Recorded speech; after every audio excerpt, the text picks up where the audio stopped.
Hey, what's up you guys? Bloody Jacob here. Meeting my icon, Catherine Isabel. Another week, another episode. Wait, what did you say?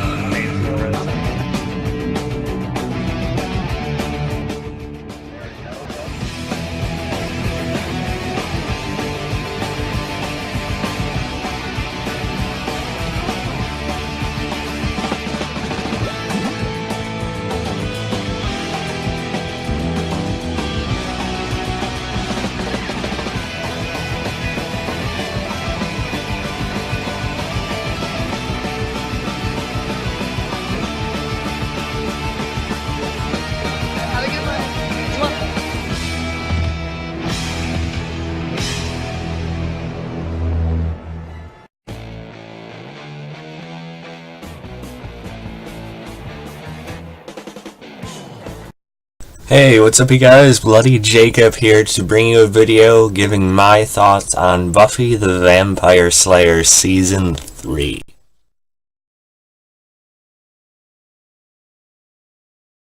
Here we are talking about Buffy yet again, and I'm completely happy to.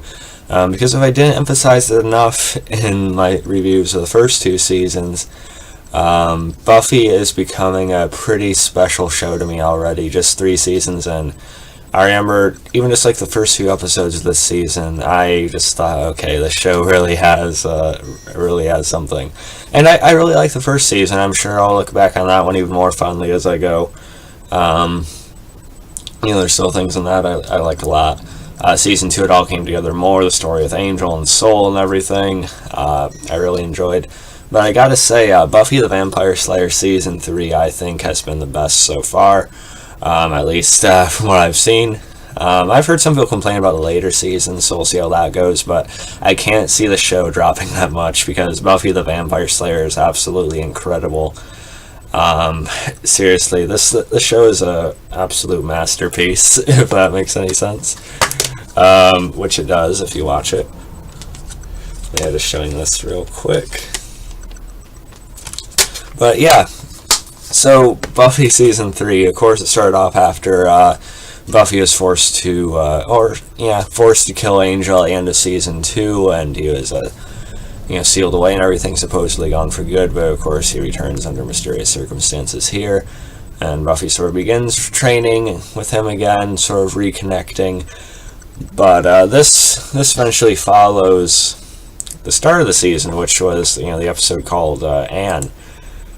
Of course, like the description for the episode says, still not knowing Buffy's whereabouts, the rest of the gang return to school and take over the slaying. Meanwhile, Buffy, who is now living under an assumed identity, is recognized in a diner and begins her fight to return home from the netherworld she has fallen into. And I really like the premiere episode. I'm not going to be able to talk about every episode one by one. That would just take too long.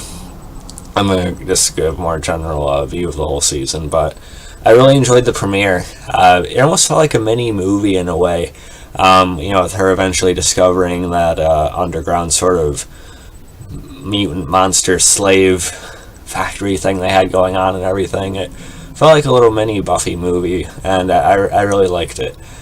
Now the start of the season I really liked, but at the same time I'm also kind of mixed on, because when Buffy eventually does return to Sunnydale, of course, like Xander, Willow, Giles is a little bit more neutral and understanding towards her. Then, her mother, of course, who we'll talk a little bit more about in a minute. To an extent, they're understandably upset with Buffy because she did just run off and everything, and they had to, keep defending Sunnydale and try and, pick up the slack with the vampires and everything, with very, very mixed success. But, I was kind of bothered by it because it seemed like no one besides Giles, really, even Willow, they're all just sort of not even trying to see things from Buffy's perspective, like what she had to go through, what kind of mental state she's been in, how she's been affected and traumatized and sort of scarred for life for what she had to do. No one's really trying to understand her or be there for her. They're just saying, oh, how could you, Buffy? Look, look at everything we had to do. How could you just leave us? So they're all acting very, very, I don't know. It bothered me, their behavior. It put me off on Xander for a while too, because he was one of the main ones sort of shoving that in her face when she got back. But at the same time, I enjoyed it because Sarah Michelle Gellar, she just knocked it out of the park this season. She was already really good in the first 2 seasons, but this season, she just nails it. Buffy is one of the most inspirational yet real characters I've ever seen in any show. Because she's strong. She's not a superhero, but she's obviously very capable with her Slayer strength and everything. She's the one, right? But at the same time, it was even really well illustrated in season 1 that she's still a very vulnerable character. And Sarah Michelle Gellar just does a great job out with Buffy's emotions, her sort of, again, vulnerabilities and stuff like that, but then how she sort of organically gets her strength back and stuff like that. It's time and time again. I'm never going to get tired of that. But yeah, so I enjoyed the whole premiere in the first 2 episodes. Of course, I had to share that right there. And another big concentration of this season was also, before we talk about Eliza Dushku, we should talk about Buffy's mother a little bit. Now her thing with Giles this season is kind of fun, and when they were sort of acting like their adolescent selves and stuff like that, it was a fun episode with Spike involved and stuff like that. Her and Giles on the car and everything. But I'm continually annoyed by her mother.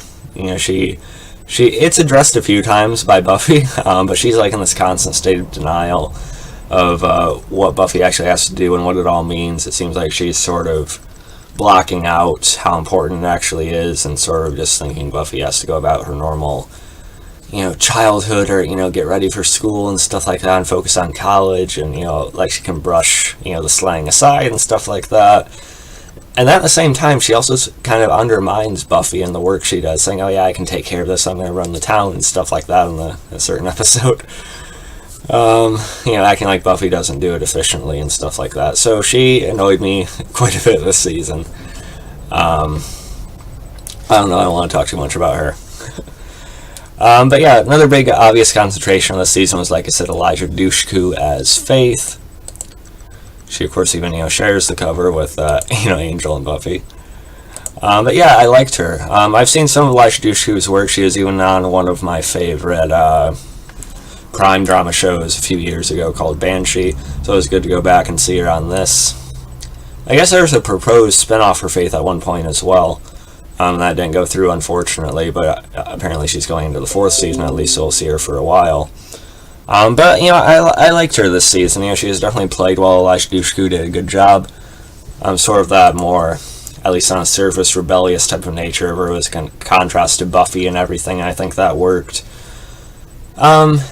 I felt like the whole arc of her, sort of working with the mayor and everything, it felt a little bit, I don't know, if it felt like a little stretched out. I'm not sure. I don't want to criticize it too much, but it felt like sort of an expected route for the Faith thing to go. But they play out more on what's going on with her psychologically and stuff like that, and, with her being in a coma at the end of the season, I think it's gonna give her some sort of redemptive arc in season 4, I'd imagine. So I don't really have a huge issue with it, and I still think she was a good sort of element and dynamic on the show. And then speaking of the mayor, I thought he was a fairly good villain. Not quite as, cheesy as, the Master from season 1, although the Master has his place as well, don't get me wrong. And at first I was worried that he was sort of going to be built up like the Judge was in season 2, only to be destroyed pretty quickly. But no, he wasn't. He was sort of like our overarching antagonist for the season. He was just appearing kind of here and there at first, and then he has this whole plan with the Ascension and stuff like that, and I thought that was pretty good. Then the way he acts, I think the actor did a good job being all sort of proper, but then he develops this weird father-daughter dynamic with Faith.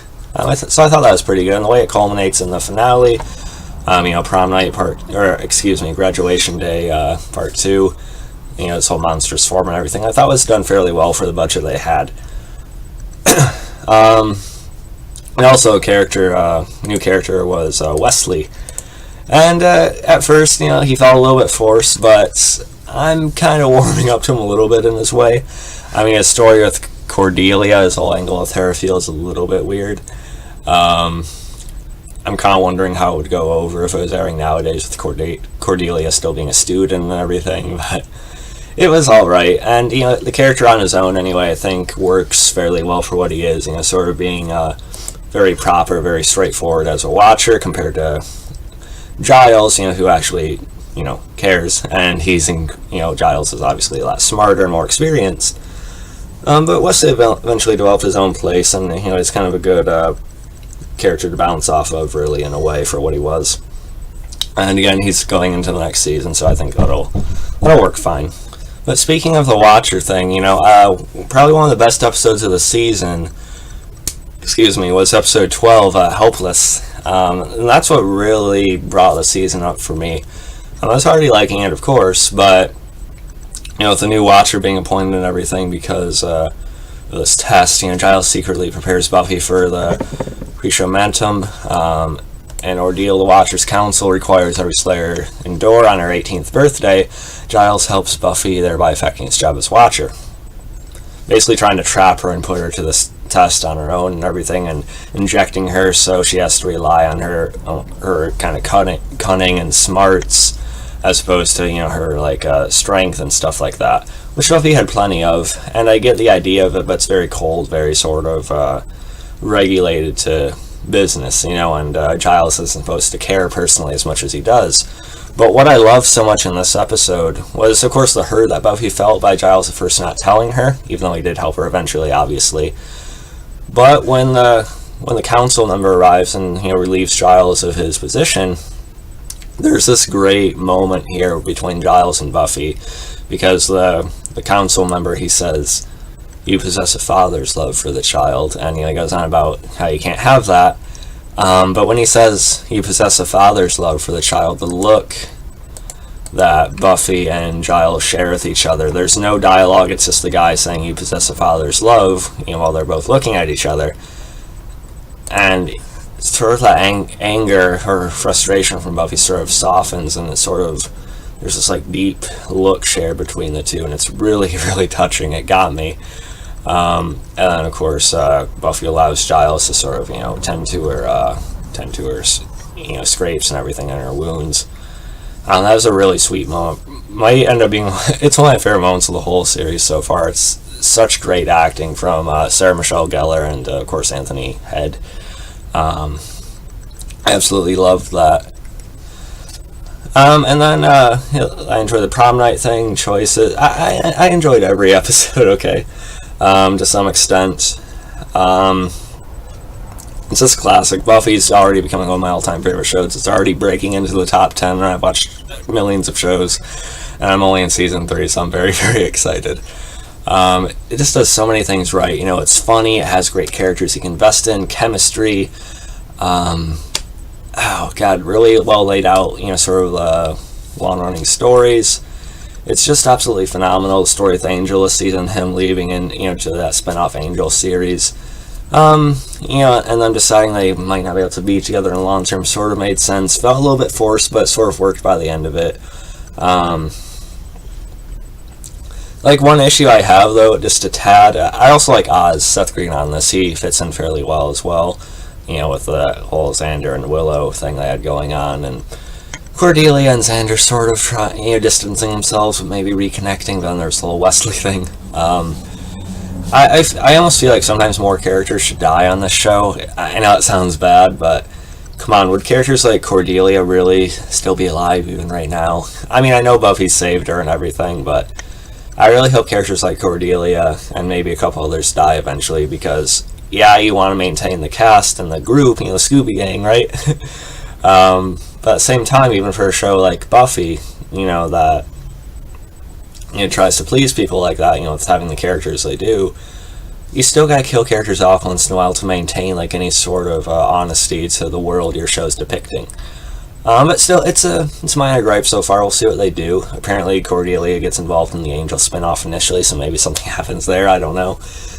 But yeah, it's gonna be in a very different place in season 4, with them going to college and everything, even though locally it'll still be different not seeing the school.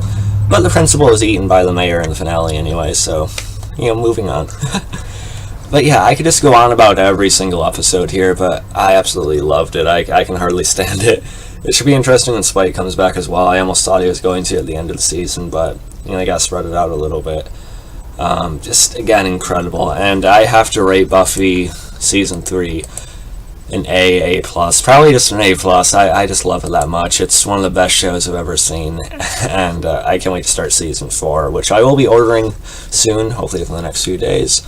So, let me guys thought, and by all means, leave it down below and we can talk about more specific episodes if you want. The whole witch thing that, the witch that Xander started talking to and that started helping him a little bit. A decent ad so far. I could just go on and on. I gotta stop somewhere. But yeah, follow me on Facebook, Twitter, Instagram, like, subscribe, and I'll catch you guys next time. Peace.